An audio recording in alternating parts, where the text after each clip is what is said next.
Today we're going to put on the ACC header guards. It's basically a 4-piece kit. You have the passenger side cut out for the dipstick and 4 caps which will be siliconed on, and then the driver side is kind of the same thing. Very straightforward installation. What we're going to need to do is just get access to the heat shield of the header. So we're going to remove the fuel rail, and we're going to take off the spark plug wires, kind of tilt those down out of the way. We're going to disconnect the harness for the coils. It's basically going to require you to unsnap this from the bracket and release it like so. Just drop that out of the way for a second. Next step is going to be to remove the top bolts of the aluminum header heat shield. So what works best for this is it's just a regular ratchet wrench. Just remove these, and then you're going to set the part right directly over these bolts locations. In most cases, all you really have to do is just loosen the bolt and then just take them out by hand. Makes for a pretty easy and quick installation.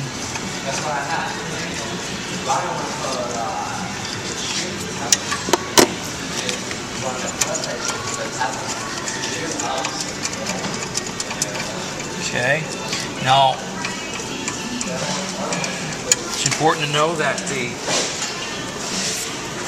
the main plate, this polished plate, is going to go on first. You want to leave the plastic on until the end, so that this way you just don't get it all kind of goobered up with your fingerprints. You just want to kind of expose the top area like this, so that you can go ahead and bolt it in like so. Now for the passenger side, this is going to drop in over the dipstick like so.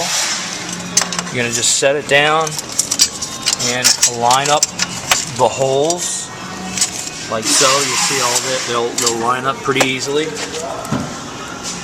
Then this is the main decorative plate, the perforated top plate. That's going to go over the face of this cover, and it's going to sit right on the ridge of the valve cover. It's going to sit right on top of there like so. So you're going to line these things up.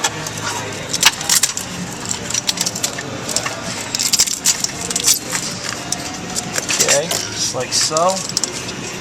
And then what you want to do is thumb all these in first. Don't put the bolt in completely and tighten it. So just kind of find your hole there and thumb these in.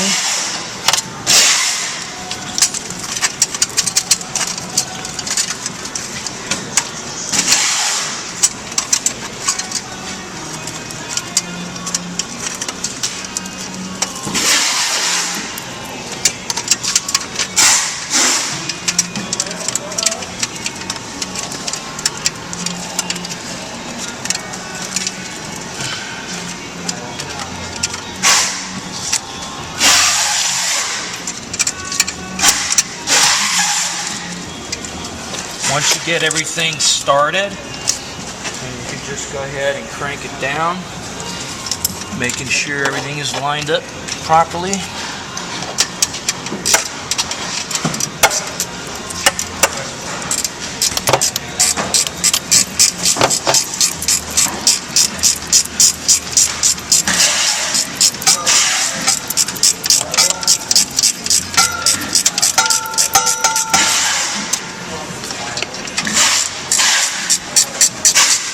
We're going to do this for you in real time, so you can see that it is a quick and easy installation.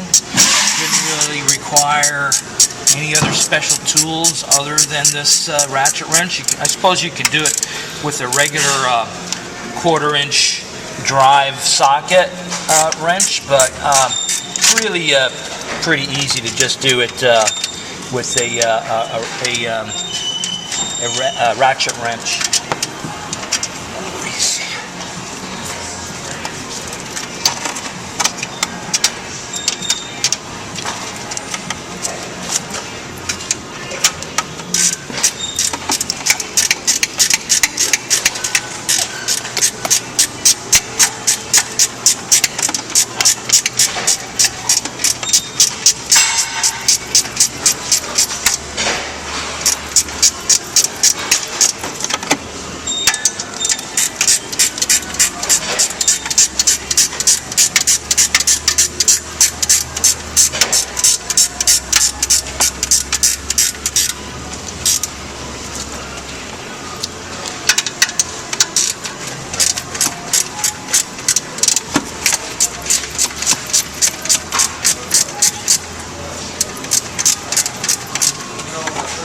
Now, once all your bolts are in, we supplied these metal chrome caps.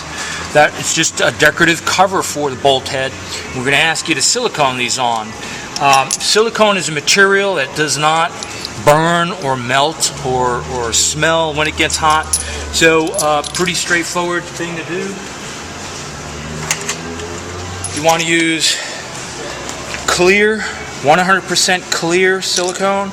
You don't want to use anything that has dyes in it or RTV or any kind of epoxies, because those things will burn and smell. The simplest, quickest, easiest way to do this is just to put a little dab in there, like so. Set it on and give it overnight to set. Generally, silicone will be dry within 24 hours. Really, only after about maybe 3 or 4 hours, the car will be drivable, and the silicone will just be set at that point. So once everything is done, you just peel your protective liner off to show your new part.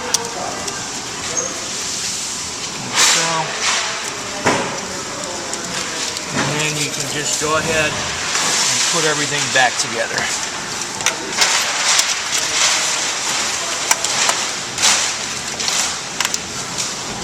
Make sure that when you put your spark plug wires that you get that double click in there.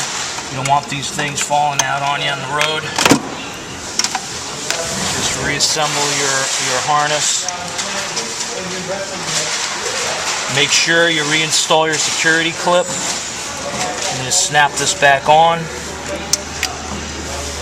and then put your fuel rail cover back on.